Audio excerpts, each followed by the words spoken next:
Okay, so here's a live solve of John's puzzle. Oh, pasted in the wrong place. John's Puzzle Club puzzle for this week.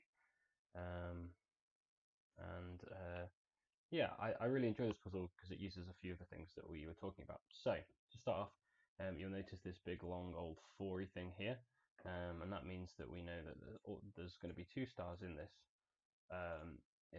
column already, which means that we can rule out the stars from the rest of that column.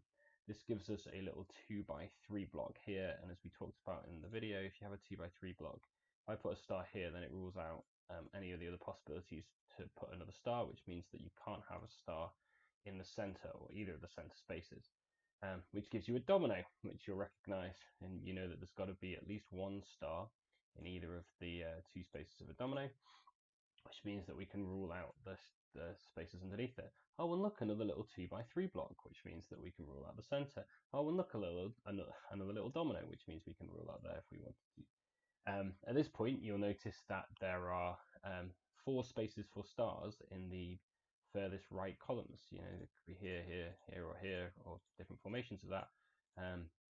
But that means that we know that none of these can be stars as well. We have this 4. It's basically a double domino, so we can rule out the spaces either side of each of the dominoes, which means that we can fill these in with stars, which is great because we can get rid of these, and that means we can fill these in with stars, which is great because we can get rid of that, which gives us a 3 domino, and the only way to split up the stars is to put them like that, because if you put a star here, then they'll be touching, which gets rid of that space, and it means that both of these rows are done, which is fantastic news. Now, if we were to look at the top shape here, we know that the top row has already got 1 star in it because of this star that's there, which means that there can at most be 1 other star in this top row of this shape, which means that this must be a star because we can at most have 1 star in this top shape. Because if you have 2, it goes red because there's now 3 in that top row. So we know that that's definitely a star, and we can rule out these. Now we could look at this bottom shape in the bottom left hand corner and go, oh look, it's one of those 2x2 cells with an extra little bit on.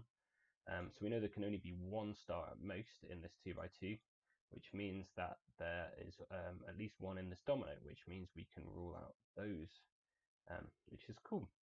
Now, using that little trick that we talked about, where you look at some of the rows, if you look at these bottom 2 rows, you'll notice that there has to be 4 stars in the bottom 2 rows, and 2 of them are going to be contributed by this shape, and that means 2 of them have got to be contributed in this 3x2, 2x3 shape here, and that means that neither of these can be stars because we've already got our 2 stars for this cage contributed there, and also because it's 3x2, we can rule out those 2 spaces, and that gives us another little domino where you know there's going to have to be at least 1 star in there, which means that we can get rid of that space, which means that this must be a star because of our 2x2 rule, and then we can get rid of these.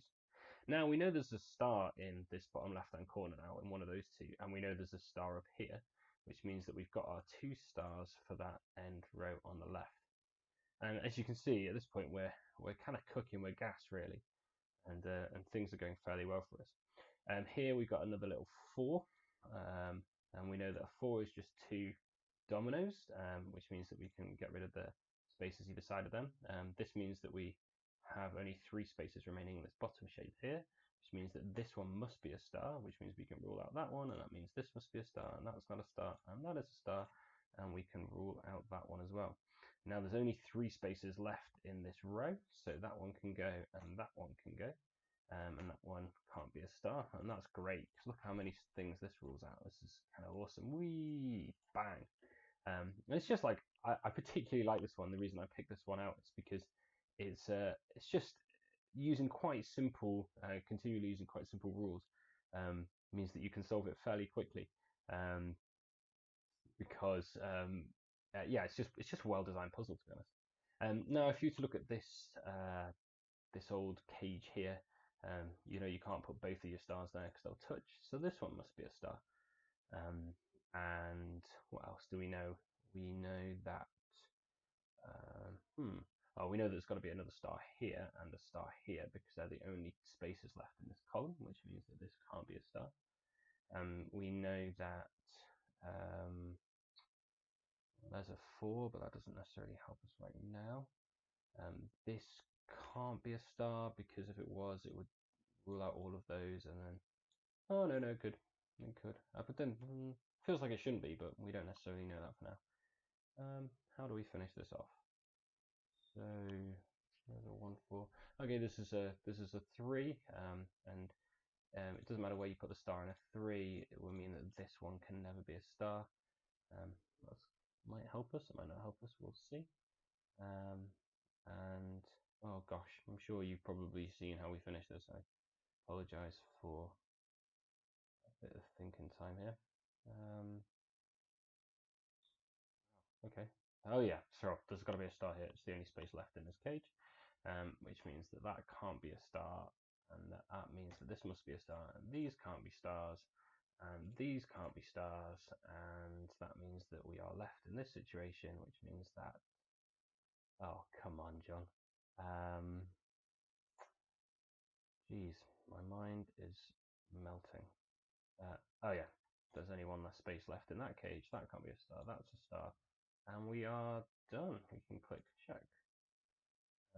It's a 6-minute solve. But I have done quite a lot of these, and I hope you enjoyed some of the logic being used there, and particularly how I really liked at the beginning how the kind of cascade of dominoes. So yeah, that's my solve for that one. I will quickly now try and have a go at solving the harder one. I'm sure that might take me a little bit longer to work through. But I hope you enjoyed that. I hope you enjoyed solving that. And yeah. I don't know if it'll be a separate video or keep watching, but in any case, thanks for watching.